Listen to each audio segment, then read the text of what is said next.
रविवार व्रत कैसे करें, जानिए पूजन विधि, कथा, आरती एवं फल। रविवार सूर्य देवता की पूजा का वार है। जीवन में सुख, समृद्धि, धन संपत्ति और शत्रुओं से सुरक्षा के लिए रविवार का व्रत सर्वश्रेष्ठ है। रविवार का व्रत करने व कथा सुनने से मनुष्य की सभी मनोकामनाएं पूरी होती है। मान सम्मान, धन, यश तथा उत्तम स्वास्थ्य मिलता है। रविवार व्रत का पूजन। सूर्य का व्रत 1 वर्ष या 30 रविवारों तक अथवा 12 रविवारों तक करना चाहिए। रविवार को सूर्योदय से पूर्व बिस्तर से उठकर शौच व स्नान आदि से निवृत्त होकर स्वच्छ लाल रंग के वस्त्र पहने। तत्पश्चात घर के ही किसी पवित्र स्थान पर भगवान सूर्य की स्वर्ण निर्मित मूर्ति या चित्र स्थापित करें। इसके बाद विधि विधान से गंध पुष्पादि से भगवान सूर्य का पूजन करें। पूजन के बाद व्रत कथा सुने। व्रत कथा सुनने के बाद आरती करें।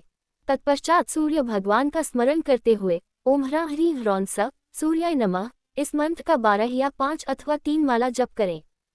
जप के बाद शुद्ध जल, रक्त, चंदन, अक्षत, लाल पुष्प और दूर्वा से सूर्य को अर्घ्य दें। सात्विक भोजन व फलाहार करें। भोजन में गेहूं की रोटी, दलिया, दूध, दही, घी और चीनी खाएं। रविवार के दिन नमक नहीं खाएं। रविवार व्रत की पौराणिक कथा। प्राचीन काल में एक बुढ़िया रहती थी। वह नियमित रूप से रविवार का व्रत करती।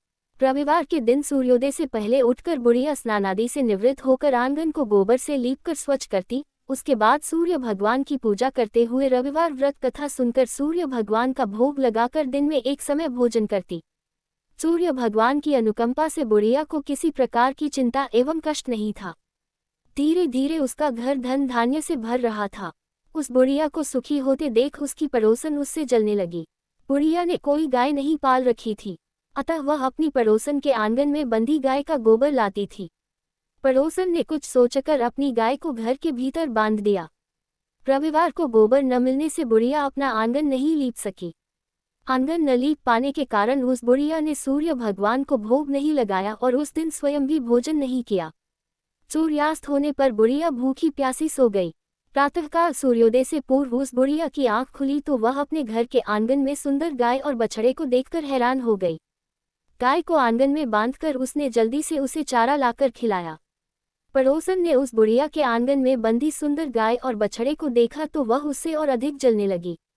तभी गाय ने सोने का गोबर किया। गोबर को देखते ही पड़ोसन की आंखें फट गईं। पड़ोसन ने उस बुढ़िया को आसपास न पाकर तुरंत उस गोबर को उठाया और अपने घर ले गई तथा अपनी गाय का गोबर वहां रख आई। सोने के गोबर से पड़ोसन कुछ ही दिनों में धनवान हो गई। गाय प्रतिदिन सूर्योदय से पूर्व सोने का गोबर किया करती थी और बुढ़िया के उठने के पहले पड़ोसन उस गोबर को उठाकर ले जाती थी। बहुत दिनों तक बुढ़िया को सोने के गोबर के बारे में कुछ पता ही नहीं चला। बुढ़िया पहले की तरह हर रविवार को भगवान सूर्यदेव का व्रत करती रही और कथा सुनती रही। लेकिन सूर्य भगवान को जब पड़ोसन की चालाकी का पता चला तो उन्होंने तेज आंधी चलाई। आंधी का प्रकोप देखकर बुढ़िया ने गाय को घर के भीतर बांध दिया। सुबह उठकर बुढ़िया ने सोने का गोबर देखा, उसे बहुत आश्चर्य हुआ। उस दिन के बाद बुढ़िया गाय को घर के भीतर बांधने लगी।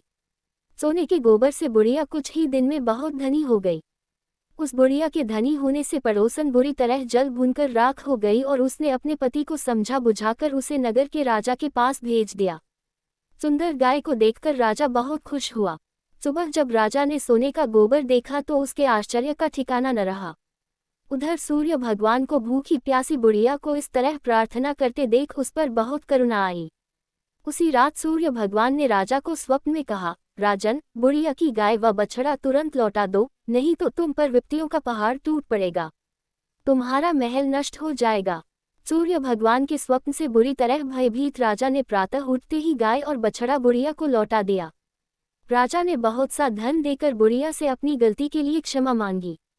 राजा ने पड़ोसन और उसके पति को उनकी इस दुष्टता के लिए दंड दिया। फिर राजा ने पूरे राज्य में घोषणा कराई कि सभी स्त्री पुरुष रविवार का व्रत किया करें। रविवार का व्रत करने से सभी लोगों के घर धन धान्य से भर गए। राज्य में चारों ओर खुशहाली छा गई। स्त्री पुरुष सुखी जीवन यापन करने लगे तथा सभी लोगों के शारीरिक कष्ट भी दूर हो गए। श्री सूर्य देव की आरती। जय जय जय रविदेव, जय जय जय रविदेव, जय जय जय रविदेव, जय जय जय रविदेव। रजनीपति मदहारी, शतदल जीवनदाता, छटपद मन मुदकारी, हे दिनमणि दाता, जग के हे रविदेव, जय जय जय रविदेव। जय जय जय रविदेव, जय जय जय रविदेव। नभमंडल के वासी, ज्योति प्रकाशक देवा, निज जनहित सुख राशि, तेरी हम सबे सेवा करते हैं रविदेव। जय जय जय रविदेव, जय जय जय रविदेव, जय जय जय रविदेव। कनक बदन मन मोहित, रुचिर प्रभा प्यारी, निज मंडल से मंडित, अजर अमर छविधारी। हे सूर रविदेव, जय जय जय रविदेव, जय जय जय रविदेव, जय जय जय रविदेव। श्री रविवार की आरती, कहूँ लगी आरती दास करेंगे। सकल जगत जाकी ज्योति विराजे, सात समुद्र जाके चरण बसे। काह भयो जल कुंभ भरे हो राम, कोटि भानु जाके नख की शोभा। कहा भयो मंदिर दीप धरे हो राम, भार 18 रामा बलि जाके। कहा भयो शिर पुष्प धरे हो राम, 56 भोग जाके प्रतिदिन लागे। कहा भयो नैवेद्य धरे हो राम, अमित कोटि जाके बाजा बाजे। कहा भयो झनकारा करे हो राम, 4 वेद जाके मुख की शोभा। कहा भयो ब्रह्मावेद पड़े हो राम, शिव संकादिक आदि ब्रह्मादिक। नारद मुनि जाको ध्यान धरे हो राम, हिम मंदार जाके पवन झकोरे। कहा भयो शिव चंवर धुरे हो राम, लख 84 बंध छुड़ाए। केवल हरियश नामदेव गाए हो राम। व्रत का फल, इस व्रत के करने से मनुष्य को मोक्ष प्राप्त होता है। इस व्रत के करने से स्त्रियों का बांझपन दूर होता है। इससे सभी पापों का नाश होता है। इससे मनुष्य को धन, यश, मान सम्मान तथा आरोग्य प्राप्त होता है।